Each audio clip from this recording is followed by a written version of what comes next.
Hi guys! Magandang gabi! Welcome back po dito sa Gandara SRU channel for showbiz update. Ang tatalakayin nga natin ngayon at pag-uusapan mga kakimpaw ay syempre ang pambubulabog na naman ni Chinita Princess sa mundo ng social media mga kakimpaw. And syempre ang tungkol na rin nga po dito sa kanya pong in-announce sa publiko mga kakimpaw na ikinatuwa po ng Kimpaw Lanchas. Finally, pero bago tayo magsimula guys, sa mga hindi pa po nakaka-subscribe sa ating channel, pakiclick lang po tayo ng ating subscribe button at notification bell na nariyan sa baba para maging updated po kayo at ma-notify tuwing may bago tayong chika at balita hinggil sa Kimpaw. Maraming salamat! At ngayon naman, dumako po tayo sa pagbabasa ng komento mula sa ating mga subscribers bilang pasasalamat po sa walang sawang pagsuporta at pagtutok sa ating pong mga balita. So, narito ang napili natin basahin para sa gabing ito. Shoutout po dito kay Miss Maria Otman. Sabi niya rito, warning yan kay Paulo. Kaya tingnan natin next year kung ano mangyayari sa career niya.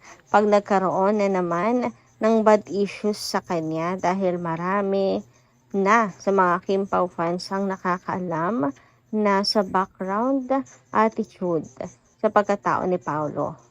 Hindi ba nahihiya si Paulo na yung ibang netizens tinatawag siyang manyakis at babaero?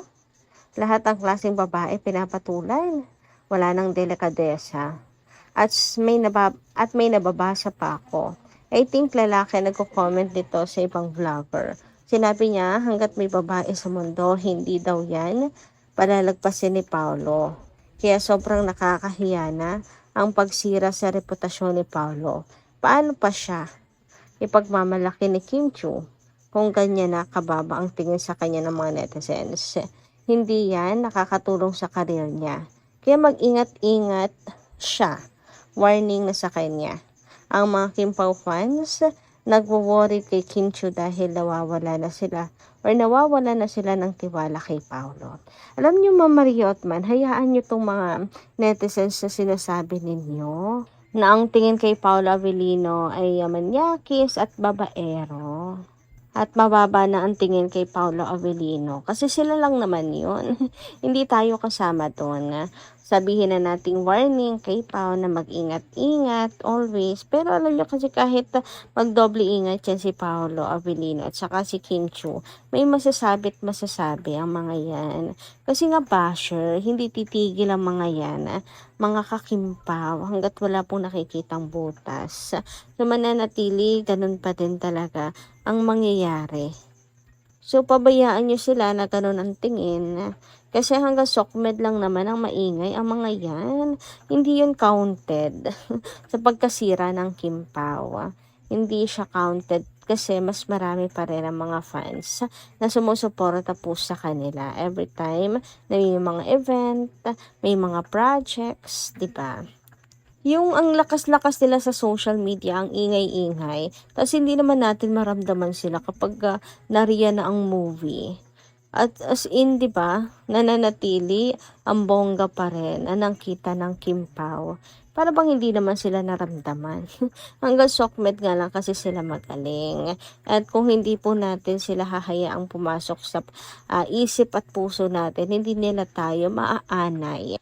Alam niyo yun, kasi yun lang po yung ginagawa nila eh. Ang anayin, ang Kimpaw Lanchas. And mararamdaman lang natin ang mga to kapag ka nagpa-apekto tayo. Pero kung hindi yung papa-apekto, nako, wali ang mga yan. Samantala, dumako naman po tayo ngayon dito sa atin pong mga balita ngayong gabing ito na nasakap mga kakimpaw. At unahin na natin pag-usapan ito nga pong promotional video ni Kim para sa kanyang House of Little Bunny Bags. So alam naman natin kung gaano kasipag to si Kim. Kahit nasa eroplano o kahit nagcha-jogging yan, magpo-promote yan si Kimi. Magbe-video. Lagi yan multitasking yan Parang hindi siya mapakali mga kakimpaw. Yung tipong natutulog siya tapos pag nagising, na alimpungatan, okay, trabaho, sabay tulog. Ganon si Kim Chiu, diba? Kaso lang nakakalungkot na itong pinaghirapan ni Kimi, pinagpupuyatan mga kakimpaw, ginagamit ng ibang tao at pinagsasamantalahan. Sinasamantala. Ninanakaw kasi nung iba, mga kakimpaw yan. Tulad na lang nito, napunta na sa Shopee And iba yung nagtitinda, hindi ang House of Little Bunny PH, hindi po si Kim Chu. Sabi nga dito, I find it disturbing that Shopee has a Facebook ad of House of Little Bunny featuring Kim Chu, but Kim has no official Shopee outlet for House of Little Bunny PH. Endorser pa naman sana si Kim ng Shopee. But mga ganitong post using her video for their online shops na hindi naman si Kim ang may-ari. Ako, nakakalungkot talaga yan, mga kakimpaw. Sana'y maging ano po sila maingat. Pero itong Shopee page, Shop Online, parang hindi naman ata yan yung official page po ng Shopee. Baka meron lang pong kumawa ng Shopee account, tapos pre-promote yan, binoost, kaya ad ang nakalagay.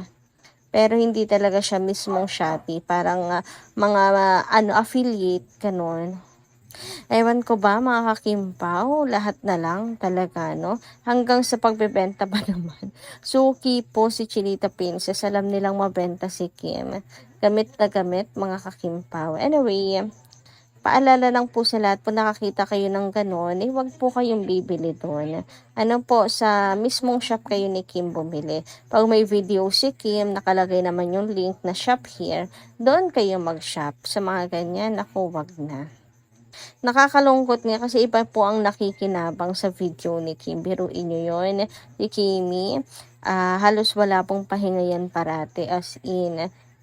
Kahit nga po habang nag-gym yan si Kim kung pwede mag-promote, magpo-promote yan. After mag-gym, promote.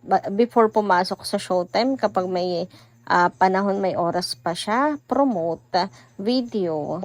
O, di ba nga, kahit nasa world tour na sila sa dressing room, nagbebenta pa rin si Kim ng kanyang bag.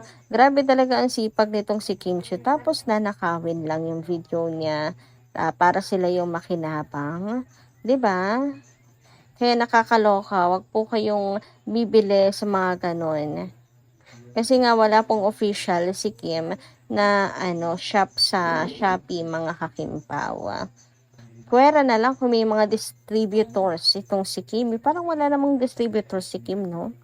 Or mga resellers. Anyway, dumako naman tayo ngayon dito sa post po ni Kim and Paula Avellino na mainit na pinag-usapan sa social media. So, tandaan niyo po ba yan? Etong post na to ni Pau, kung saan makikita nyo nga na may bit-bit po siyang dalawang bag, mga kakimpaw. Aba, syempre, simpleng larawan lang yan, pero parang anong dami pong nakatagong kwento dyan at katotohanan, mga kakimpaw, na kung saan low-key na nga po nilang sinasa publiko yan, mga kakipi. And dahil naniniwala po ang Kim Paulanjas na si Kim ang nag-post niyan at hindi si Paula Avellino, si Kim po ay nagsasapubliko na ng mga kanyang revelasyon, mga kakimpaw, nakatagong mensahe sa bawat pictures, sa bawat post, mga kakimpaw. And alam niyo naman, always, pagdating po kina Kim and Paula Avellino, dahil super relevant nga ang Kim Pao, ang dami nag-aabang ng story nila. Hindi lang po ang Kim Paulanjas, pati na rin po ang mga tabloids talaga. Pero meron po agad silang pang headline, mga kakimpaw. Lahat kasi ng bagay, bawat galaw ni Kim and Paula Avellino, bantay sarado din nila yan, mga kakipi. Kaya nga sa showtime, di ba, ang bilis din.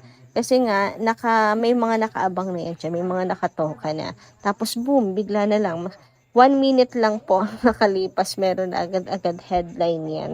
Ganon kabilis, kasi alam nila mabenta talaga pagdating sa Kim Pao.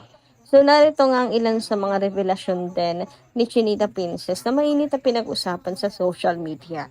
Diba, low-key pong inaamin na nga nila ang kanilang relasyon. So, ganun pala kapag hindi mo na sinasakal, hindi mo pinipilat sina Kim and Paul, sila na yung kusang umaamin, mga kakimpaw. Tulad ng nangyayari ngayon, malapit na talaga tayo sa katotohanan at sa pag-amin ng Kim Pao. Kumbaga 98% na tayo.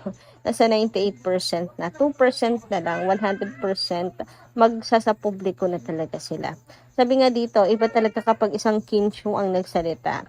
Halos laman ng mga content creators, fans, at fake fans. Trending na naman siya dahil sa segment ng Showtime. Always pong ganyan. Sa totoo lang talaga mga kakimpaw. Kaya itong mga bashers na yan, hopeless na mga kakipi. Kasi kahit anong effort ang gawin nila, wala namang mangyayari. Dahil ang katotohanan, basta pagdating po kay Kim Chiu, kapag si Kim nang nagsalita, konting kibot nga lang mga kakimpaw, talagang laman na agad yan ng balita. And always trending yan mga kakimpaw. So ayun lang po muna ang ating update. Maraming salamat po sa inyong pakikinigan. Kita-kits po muli sa mga susunod natin chika.